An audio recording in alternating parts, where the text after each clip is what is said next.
All right, Pisces. Pisces, welcome to your 2023 year forecast. Thank you so much for being here. This is for Pisces Sun, Moon, Rising, and Venus signs. Placements, excuse me. By the way, if you didn't see the post, I'm going to do an extended for one zodiac sign at the beginning of the year. It's a little competition because I'm being quite crafty at the moment.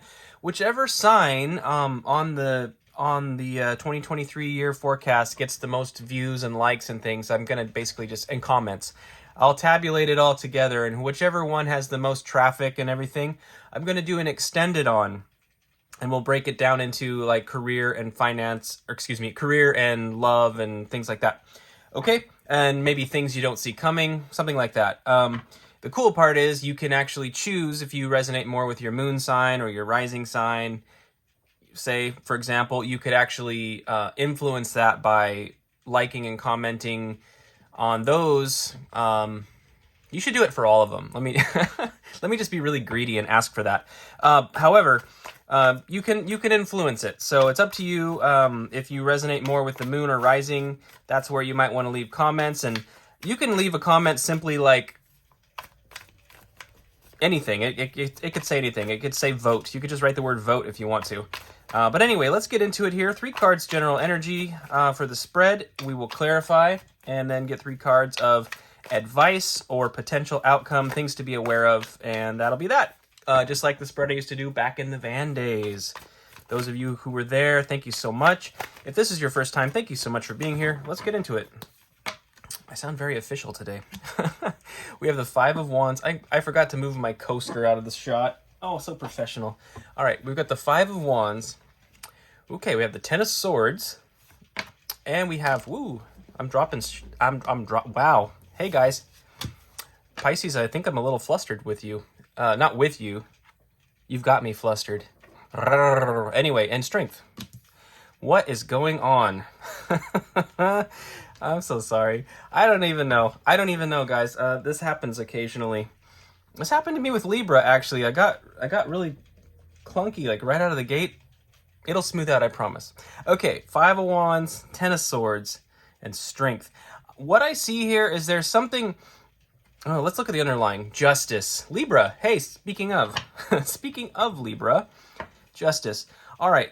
This is a season of life where things are going to be really restored to balance for you. I feel like injustices that have been done are going to shift into your favor. Now, the process of that happening over the course of the year, I feel, is going to be a little bit dramatic.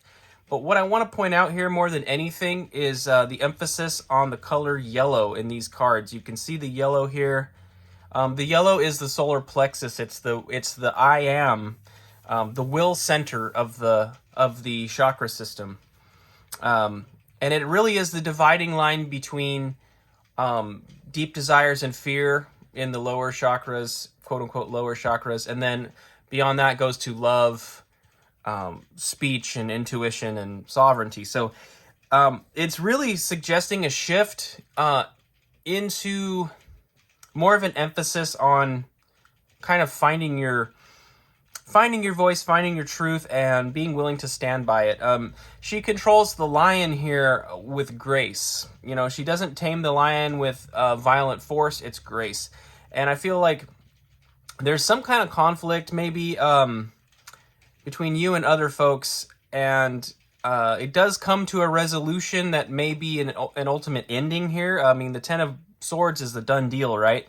And that's why it's black up here. It's like black like death. But in the horizon line, you can see it's like sunrise or something, and we have a new day dawning here with the yellow. So I feel like you're going to go through some kind of large shift here, but it is something that you're going to be finding your own strength within, and also I feel like things are ultimately going to work out in your favor as the year progresses. But let's go ahead and get into some clarification. I'll be using the Light Seers Tarot for this, dear Pisces. I didn't think I would like this deck personally, but I decided to just go ahead and get it anyway because it was like $8 at the TJ Maxx. TJ Maxx is one of the best places to get tarot cards, ironically. But man, did it ever start speaking to me. So I misjudged it horribly, and I've become quite dependent on it, I think, for these readings. It seems to really enjoy reading water signs in particular, though, so let's go ahead and dive in. Right now, clarifying the Five of Wands, we have the Nine of Pentacles. Okay, we've got that energy of enjoying the fruits of your labor, all of the investment. Lots of green in this card, and the green, and there's some yellow in here too. It's kind of looks to me like a combination of a little bit of that I am, a little bit of that will center energy, but also some love, you know, the green ray. We've got the Page of Swords. This is an interesting Page of Swords. I usually think of that card as like boundary setting, but this one almost looks more like enlightenment in a sense. She's kind of studying, and the ideas are like balloons that are kind of almost taking her off the ground here. She's almost about to leave her her grounding. And then we have the Five of Wands again. Okay, so there's two different ways to look at the Five of Wands. This one is really unique to me because it looks as if they're all kind of trapped in a cave. It reminds me of Plato's cave, where you're trapped by an illusion of your surroundings. They're not really as they seem. We feel like this is the only world we know, but there's the entire world literally is outside of the cave. If you're not familiar with the story, maybe just Google it after this and you'll get an idea of what I mean. But what I see here regarding this Five of Wands is that you've learned to invest in yourself. I feel like you've been doing a lot of study, actually, and making a lot of self-improvements. I think people are having a bit of a struggle with that because maybe you're not doing it the way they want you to do it. It could involve politics or certain, you know, personal issues, personal choices that we make, dietary stuff, whatever it is. You may have educated yourself in a certain way and have shifted your position on something a bit, and people are struggling with that. All of this red and orange in here is interesting because the red is the root chakra. That's like a lot of fear-based things, and the orange is kind of the passions, right? The sacral chakra. There's a lot of red and orange in here, so whatever it is like people are reacting in this kind of weird way to it. Meanwhile, you're over here basically just investing in yourself. You're kind of going into a big come up in a sense. I feel like basically there's a big improvement in your life, and you know how it is. Sometimes people they have a problem. They have a problem with people improving their lives occasionally. It's not everybody, but sometimes you encounter that and you're like, why are my friends like crapping on me for making an improvement, you know? But and also, you know, the Page of Swords, I think the caveat here, maybe when negotiating, when communicating with these people, is one caveat I can see here is she's crossing this bridge on the sword, right? But her mind is immersed in the book and she's about to float away. I think there's a call for grounding here. Be mindful. Make sure to keep your feet on the ground when you go into these conversations. A lot of times arguments can intensify heavily because one person is having a debate intellectually, right? They're just involved in the topic, and then maybe they enjoy debating. The other person takes it really personally, and they don't even realize, you know, sometimes the intellectual person doesn't even realize that the other one's so offended or whatever it is, right? So try to keep yourself grounded, try to stay present in these conflicts, and make sure that you're devoting some energy to awareness of like maybe what the other people are feeling around you. Yes. Underlying the deck here is the King of Swords. The King of Swords is literally that rational, logical type of person that doesn't really allow that, doesn't allow that emotional energy to override them. I kind of feel like, Pisces, this is something that you're sort of stepping into. This is actually Aquarian energy, so especially if you're closer to like the cusp, say, of your placement, you may find yourself going here. The Pisces that I know personally, like my older brother is a Pisces. He's extremely hubristic. He loves to debate everything, and he never takes it personally. But every time he does this within the family, you know, somebody gets offended. Of course, of course they do, right? And I'm just thinking of that because Christmas is coming, and oh boy, am I excited for the family get together. But anyway, I digress. Let's look at the Ten of Swords and see what's going on here. This is kind of the big pivotal thing within this forecast, so let's find out what's going on with the King of Swords here. All right, King of Swords. I'll do 3 more shuffles if nothing pops, okay? There's 3, 2, and 1. All right. We have the Four of Swords. So there's rest. There's rest, recovery, manifesting. Some manifestations too. I feel like this, you know, there's obviously the classic card here depicts this man completely dead. He's definitely dead. Something's done and over with. This space, the death leads to the rebirth, and I feel like there's going to be a point of like, I'll just call it hibernation. It feels like hibernation. And recalibration. You can think of this kind of like the Hermit card in a lot of ways. While you're off on your own recovering from whatever the setback is, there's an opportunity for wisdom to be gained. There's an opportunity for connection to your inner world. Certainly a time for prayer if you're the type that likes to pray. I do kind of, what I'm picking up on is like this may be a step back from social media. If you're involved in social media, there could be something there too that maybe you need to just take a minute and digest what's going on rather than to keep speaking. If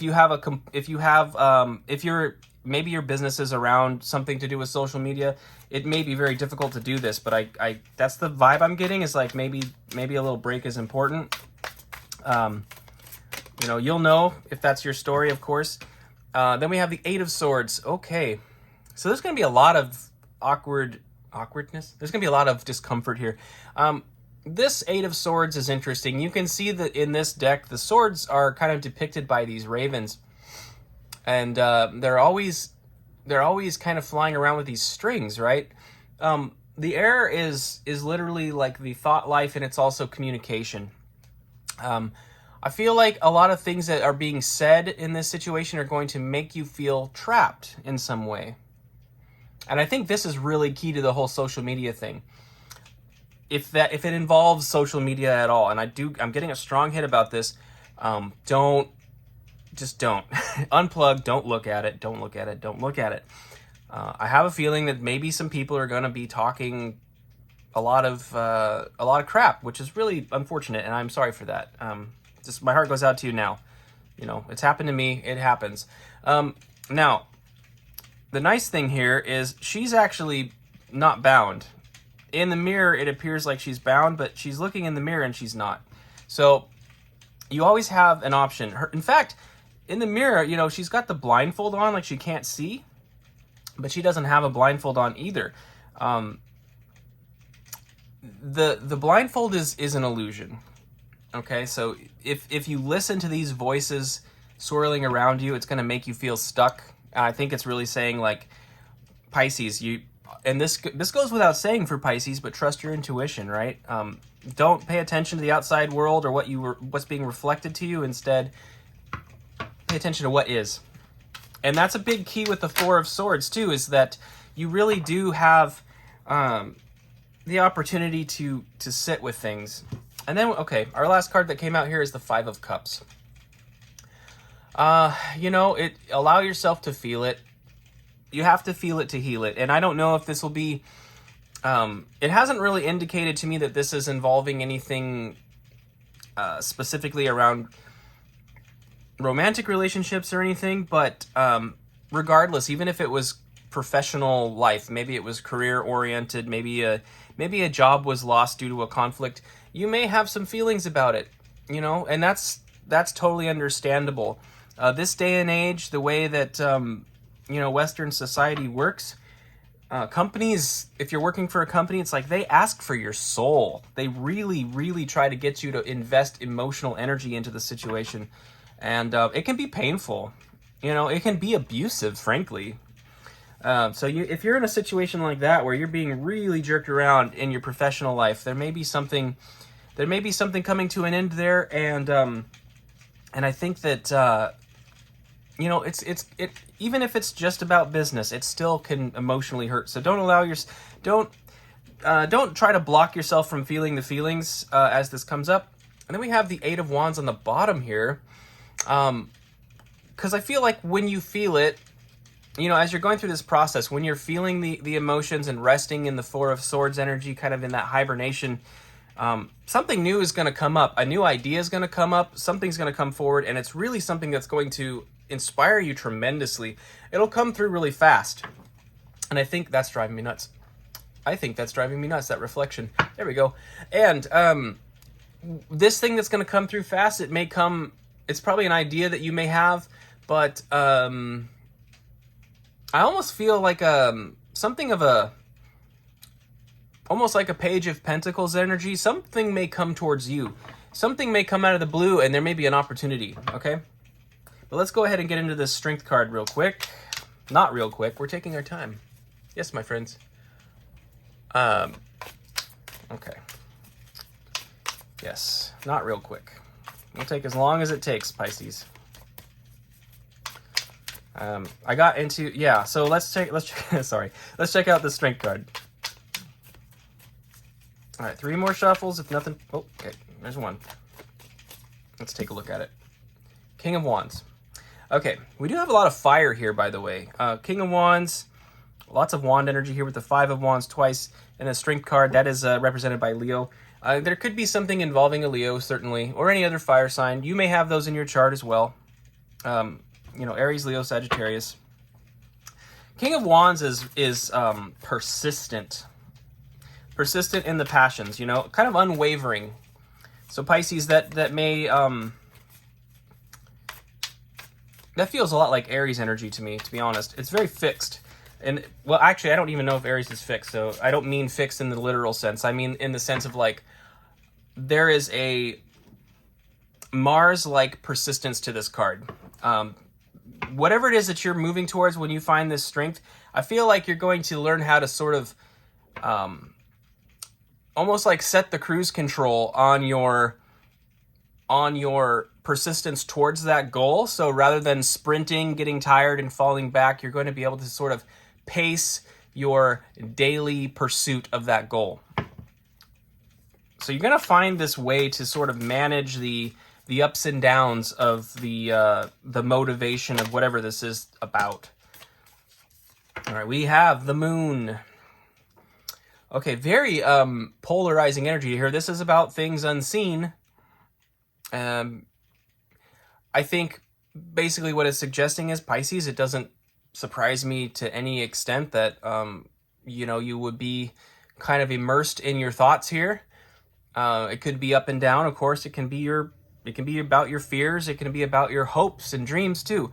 So I think it's a call to mind your thoughts, definitely, but also just to be okay and comfortable with receptivity. Of course, the Moon is a reflector of the sun here, and so we have a very strong masculine energy and a strong feminine energy in this column, and we operate with both of those in our being, regardless of our gender.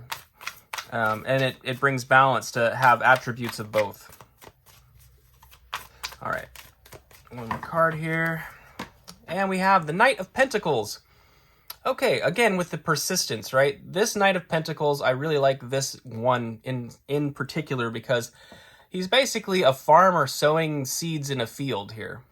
You know, it requires foresight, it requires thought, it requires strategy, it requires patience, and over time, those pentacles multiply.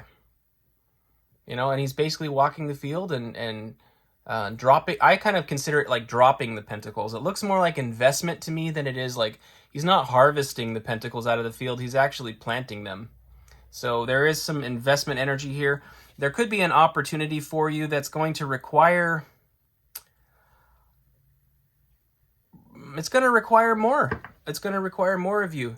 Yeah, I think it's I'm getting a vibe of like entrepreneurial energy here, where perhaps some of you Pisces were actually working within a corporation, like I talked about. Maybe you were in a company job as an employee, and I feel like there's something going on here where maybe you're shifting into more of an entrepreneurial role that's going to require, like, quote unquote skin in the game.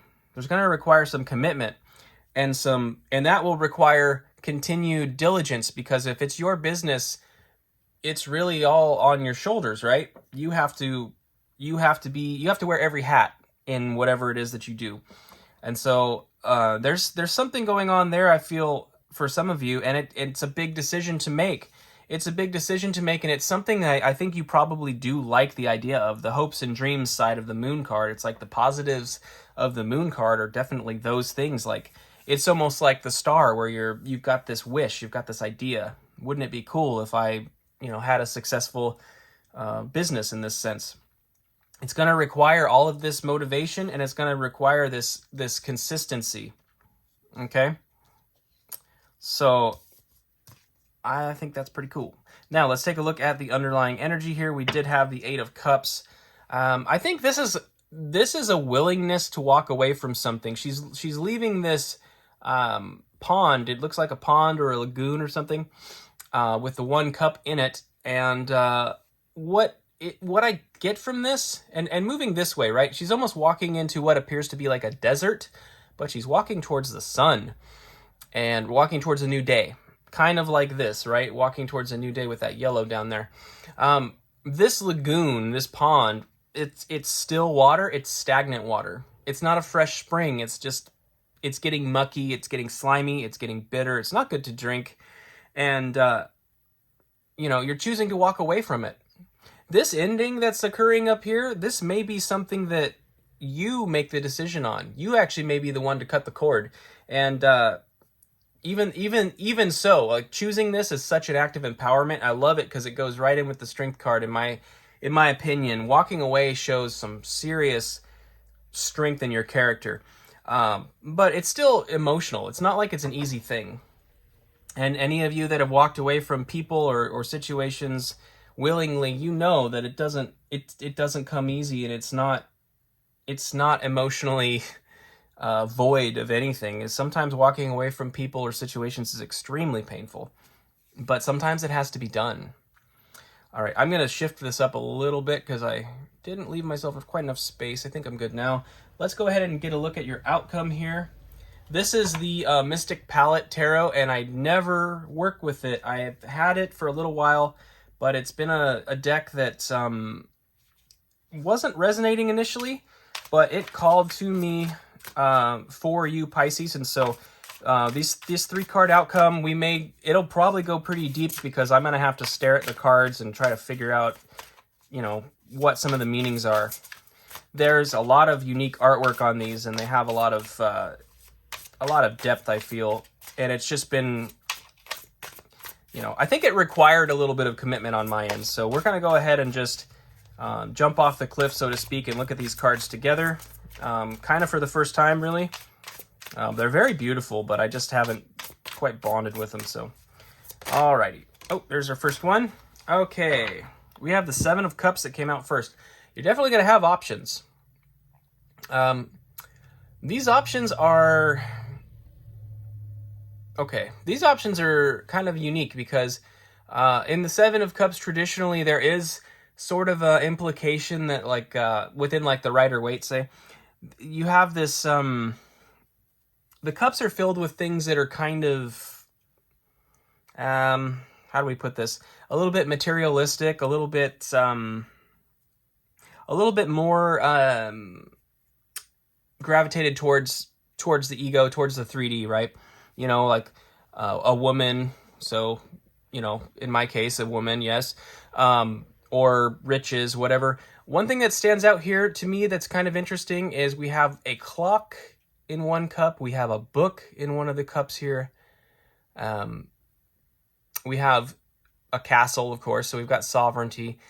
We've got the jewels. There's a few things that seem a little more valuable. And this cup has a key.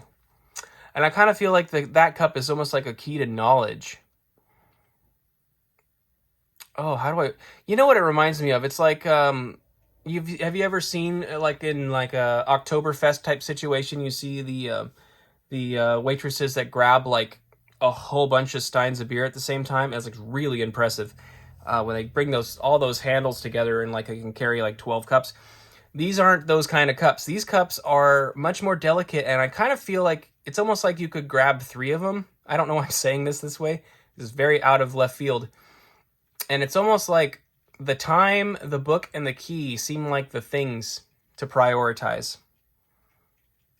The clock, the book, and the key. And I don't know why. That if that resonates with you, definitely comment. Let me know. I'm curious. But it feels like knowledge. The key represents wisdom to me, in a sense. Knowledge and wisdom, because knowledge is knowledge. And it doesn't become wisdom until you apply it. Knowledge is applied wisdom. Excuse me, wisdom is applied knowledge. And I think there's some emphasis on time here where you're going to feel like maybe certain aspects of your time to yourself or time for study, time to gain knowledge. I think it's kind of suggesting you might want to emphasize giving yourself the time to sort of level up in the knowledge and wisdom areas of whatever this is about. If it is about a career, for example, or business, starting a business, you're going to need some time to study that, perhaps. All right. Interesting. Yeah, we don't need to focus on the castle, the jewels, and the lady right now, perhaps. And what's the other one? A snake? Yeah. Or snakes, unless you like snakes. I don't know. Okay, we have the Queen of Cups. The Queen of Cups. This Queen of Cups is kind of... She has more... Doesn't her face look like she has more confidence than... Like, the Queen of Cups is such a beautiful, soft, nurturing, motherly queen. I love the Queen of Cups. You know, it's obviously water. I usually associate it with Cancer, but in this case, Pisces, it feels more like your energy because you've got this exterior. The confidence in her face does not take away from the fact that she is, the queen of the emotional realm. And I think there's something about that here. Your exterior, it's like being confident out in the external world, that strength, You've got this confidence, but it doesn't come at the cost of your emotional nature, Pisces, if that makes sense. I feel like you're still going to remain very tapped into your heart space, but you're going to be presenting in the world in a much more a much more badass way, if I could just put it that way.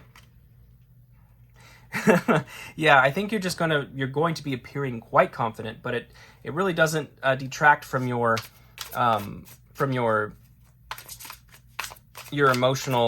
health. Let me put it that way. Emotional health. Yeah, emotional health. You're still feeling it. It's like the Five of Cups is right here. You're still feeling it. But the way that you manage those emotions, the way you process them is leveled up in a huge way, and it's brought this confidence to your face, to your disposition. That is, the way you carry yourself is going to be different. All right, let's get one more card here. All right, and we have Death, Scorpio. Interesting, Scorpio. Okay, let's take a look at this for a moment. The thing about death is it's an ending leading to a new beginning. It's kind of very similar energy to this Ten of Swords in a lot of ways. Also Scorpio, of course, scorpionic energy. So we got some more water here. Maybe you have Scorpio in your chart somewhere. If you do, you'll know what that's about. But maybe take a look if you're not sure and see if Scorpio's got any major placements for you. One thing about it is I like that this is depicted this way because in the tradition of Day of the Dead and those kind of celebrations, celebrating the dead is really a celebration of life. It's to honor the past, but also to look towards the future. And it's almost like I am totally not even sure about this. I'm just saying it. It's like a process of honoring the dead, and it's almost like asking for blessings from the dead to move forward with life. You're acknowledging the past and receiving the blessing from the past to move into the future, if that makes sense, in a energetic kind of metaphorical sense. So I feel like whatever it is you're letting go of, it's going to be energetically met with sort of a blessing from the past and allowing you to move into the future. So it's a very beautiful celebration of rebirth and a new life and a new paradigm. You know, it's all the flowers and all of the bright, beautiful colors in this card is really something that I feel needs to be emphasized. And also this purple, all of this purple in here reminds me of the crown chakra a bit, which is a little bit the sovereignty, isn't it? In this process, you're going to realize that the external world can only affect you so much. You're going to learn the power of how you perceive the world. You know, like you can still feel things, but you find a way towards you know, the whole concept of detachment, I think. And it's very empowering. All right, let's take a look at the underlying. The Hermit. Yes, the Hermit. I mentioned the Hermit earlier when I was discussing the Four of Swords. This is your inner light. This is your inner wisdom. This is the opportunity for you to find some profound truths about yourself. I feel like, Pisces, this year is going to be one that is really for the record books in your life. And I don't see this as a negative reading at all. There are some painful things in it, but I feel like ultimately you are going to find more of yourself, more of your power, more of your sovereignty, and more of your innate wisdom than you previously had. So I feel ultimately, Pisces, that this is an extremely positive reading, and the you know, the advice, so to speak, of this last row is really to tap into the pursuit of wisdom as you go through this process. And if you do, I mean, these women, especially if you identify as a feminine energy primarily, I mean, these women have so much confidence in them. So it's a very beautiful thing. But I do think there's a call to the masculine here as well, the masculine side of you, with seeing the King of Swords earlier, and then also seeing this Hermit card. Don't be afraid to look into your masculine energies to find wisdom. Okay, Pisces, that is what I have for you. Thank you so much for being here. I am truly honored that you spent time with me. And if this resonated, please hit the like button. Please subscribe if you're not subscribed. And like I said before, if you'd like to, check your moon and rising signs and Venus signs as well. And you can vote with your likes and comments and views on which one you'd like an extended on, okay? So we'll be doing that at the beginning of January. Until then, Pisces, take care. I love you guys. And yeah, here's to 2023.